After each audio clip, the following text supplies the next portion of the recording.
Покрај скромниот буџет што им го понудивме, така да имавме можност годинава со најдоброто од Македонија да го отвориме и да го затвориме джез фестивалот. Тоа беше биг бендот на МРТВ и Владко Стефановски трио, секако и проектот на Джингис Ибраим. Да се заблагодарам и на сите други учесници од Балканот кои што беа гости на фестивалот и го дадоа својот максимум.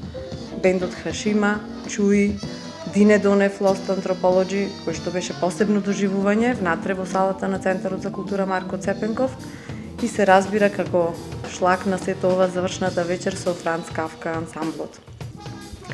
Сакам да упатам и благодарност до публиката, затоа што навистина таа е наш репер и тоа е она што не прави задоволни како организатори, затоа што првата година во Центарот за култура Марко Цепенков буквално јас и Гоце ги броевме посетителите, чекавме гости и имавме се насе 10. Па дај Боже од 10 во 10.000 да прераснеме, затоа што годинава достигнавме една огромна бројка и посебно благодарност до публиката. Прилеп докажа дека навистина го почитува она што е вредно.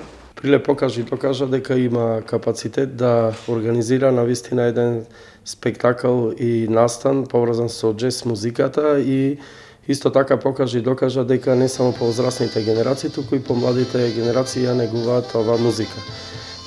Ние славевме јубилеј 5 години од организирање на џез фестивалот и сето она што го приреди овој џез викенд навистина ни дава една потполно енергија и право да наредната година се организира уште подобар, побогат и на повисоко ниво џез фестивал, односно џез викенд.